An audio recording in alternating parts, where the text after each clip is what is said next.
Avant de commencer, abonnez-vous, cliquez sur la notification, mettez-nous des pouces et n'oubliez pas de nous joindre. Merci. Bonjour, bonsoir mesdames, messieurs et bienvenue dans cette nouvelle vidéo dans laquelle nous disons bravo aux Africains.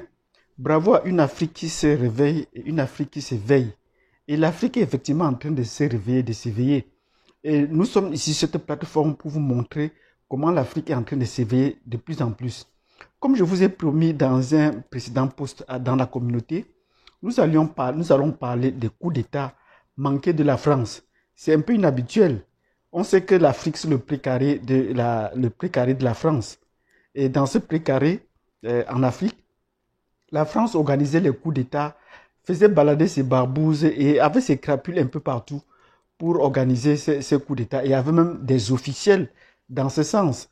Et on connaît bien Jacques Foccart, avec des ministères dédiés pour cela. Le ministère de la coopération, que certains ont bien baptisé le ministère des coups d'État, qui était chargé d'organiser les coups d'État en Afrique, avec bien des endroits bien spécifiques, des pays bien spécifiques qui s'occupaient de cette sale besogne, en plus de ces bases militaires. Donc, dans cette vidéo, nous n'allons pas toujours parcourir tout, mais nous vous donnons un aperçu de ce qui se passe généralement en Afrique. Parce que jusque-là, en Afrique, les coups d'État organisés par la France se faisaient d'un coup à l'autre. Depuis peu, on se rend compte, depuis moins de 5 ans, on se rend compte que la France échoue de plus en plus à des coups d'État. Et vous voyez, en l'espace d'une semaine, on a des avortements de coups d'État. Mais ça, c'est ce qui s'est passé officiellement, puisqu'il y a des coups d'État qui ont avorté et dont on n'a pas su. Donc, nous voulons dire bravo à une Afrique qui se réveille et qui commence à se prendre en charge et qui commence à éviter les pièges tendus par la France. Donc, nous disons bravo. Aujourd'hui, nous allons nous focaliser sur le cas du Mali, les coups d'État manqués de la France au Mali. Et nous allons également évoquer le cas de Madagascar, parce qu'au moment où nous publions cette vidéo, Madagascar a annoncé ce matin des arrestations dans ses rangs, et parmi lesquels il y avait encore des Français.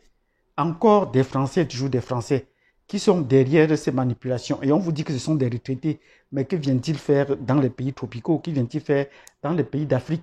Ce ne sont pas du tout des anciens militaires qui peuvent vivre dans des conditions aussi spartiates et se baladant dans les rues et recueillant toutes les informations. Encore des Français qui sont derrière ces coups d'État manqués. Mais nous allons également voir le jargon qui va avec. Donc, si vous êtes confortablement assis, n'oubliez pas de vous abonner, de cliquer sur la cloche de notification et surtout de vous préparer un commentaire. Il y a également le bouton joindre. Si vous pouvez joindre pour soutenir cette plateforme, ce serait très intéressant. Sinon, de laisser couler les vidéos, les publicités. Donc, de grâce, laissez passer les publicités. Si vous ne pouvez pas nous soutenir directement financièrement, votre contribution sera également très appréciée. Sur ce, je vous donne rendez-vous tout de suite.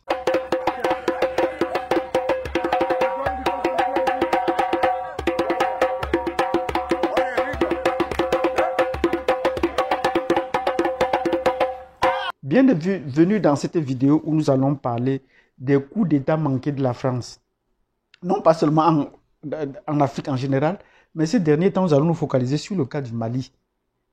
Parce que le Mali est en train de prouver une résistance à toute épreuve à son colonisateur, à la France. Depuis l'arrivée d'Assimi Goïta au pouvoir, et on a dit par le coup d'État, et on disait que c'était un deuxième coup d'État, un coup d'État dans un coup d'État, mais la France ne nous a pas dit aussi les coups d'État qu'elle a perpétrés contre le peuple malien. Oui, c'est ça. La France a perpétré d'énormes coups d'État contre le peuple malien. Certains ont réussi, comme les premiers contre Modibo Keïta, comme contre Amadou Toumani Touré, mais il y a aussi d'autres coups d'État qui ont échoué. Surtout depuis l'arrivée d'Assimi Goïta, beaucoup de coups d'État ont échoué. Et ce sont ces coups d'État que nous allons voir actuellement. Parce que depuis qu'Assimi Goïta a pris effectivement, ça est revêtu du costume du chef d'État au Mali, le président français n'a cessé de brailler sur les chaînes, criant au retour à l'ordre conditionnel dans les conditions qu'ils avaient prévues. Mais est-ce que c'est ça l'enjeu pour le peuple malien? Le peuple malien ne demande que d'abord la sécurité. Mais la sécurité du peuple malien ne passe pas par les élections. Ça passe par un apaisement, une sécurisation du pays. Ça passe par des militaires qui prennent le contrôle de tout le territoire. Ça ne passe pas par les élections. Des élections ne pourront jamais résoudre le problème des Africains. Parce que la France est tout derrière ces élections pour les flipper. Donc nous souhaitons déjà de ce point de vue que le président Assimi Goïta, à qui nous disons nos encouragements et bravo, parce qu'il se porte bien, nous lui disons d'organiser les élections quand il se sentira prêt, quand il aura pacifié tous les pays, quand il aura tous les moyens de contrôle pour organiser les élections sur tout le pays. Tant que l'armée malienne n'entre pas à Kidal, comment est-ce qu'on peut organiser des élections dans une certaine partie du territoire? Qu'ils ne commettent pas la faute que Barbo a commis et dont les Sud-Africains, Zuma et Thabo Mbeki lui ont demandé des excuses parce qu'on lui avait dit non, il faut aller aux élections, on était sur ta popularité. Quoique le président Goïta est assez populaire dans le peuple malien, n'est pas allé aux élections sans avoir pacifié tous les pays. Tant que l'armée malienne n'entre pas à Kidal, il n'y a pas d'élection. Il faudrait qu'on lance bien ce message de façon claire à la France et qu'on prenne tout le temps qu'il y a pour organiser les élections. Mais sachez toujours également, et nous sommes là pour cela, que les élections n'ont jamais résolu le problème de l'Afrique.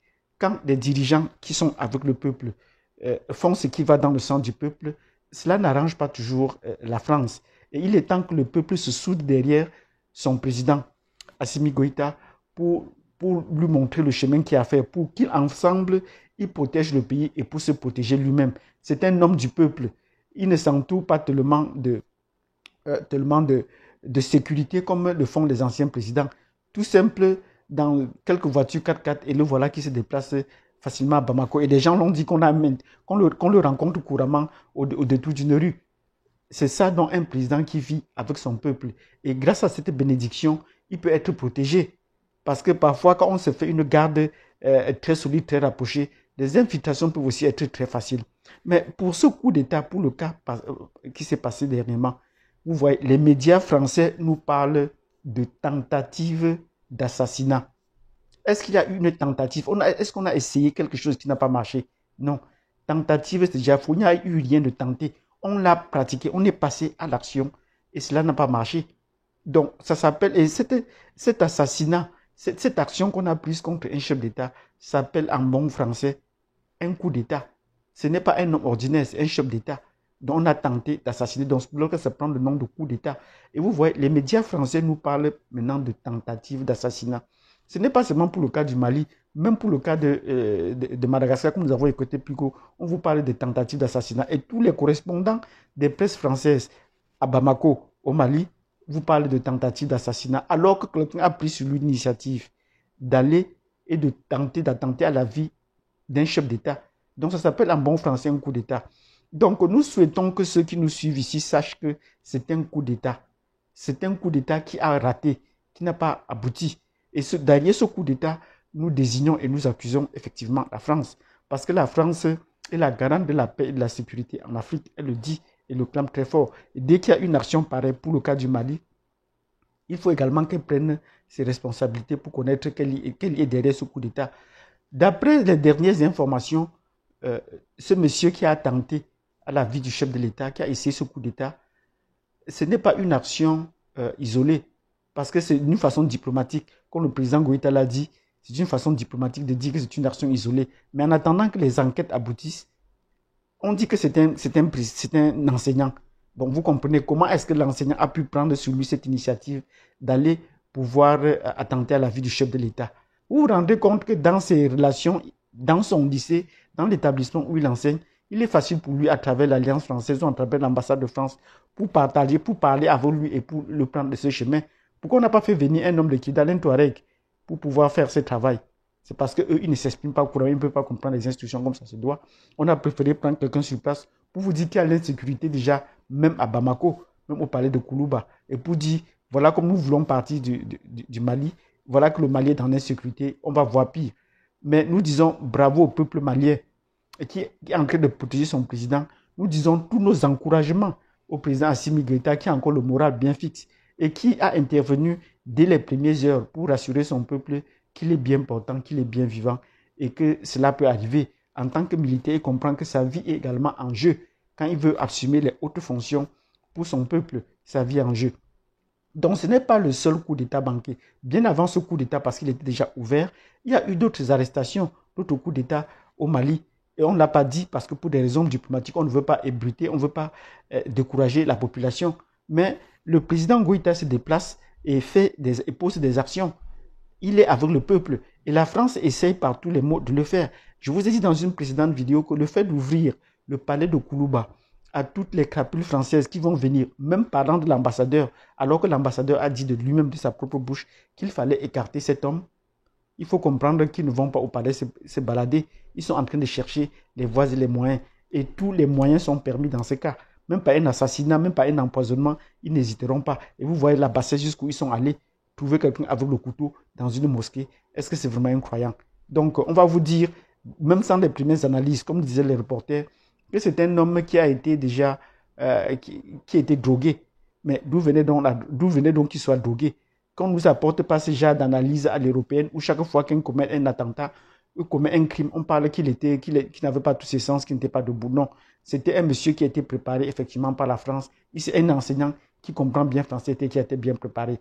Donc, la France ne se balade plus en Afrique comme elle le faisait jadis.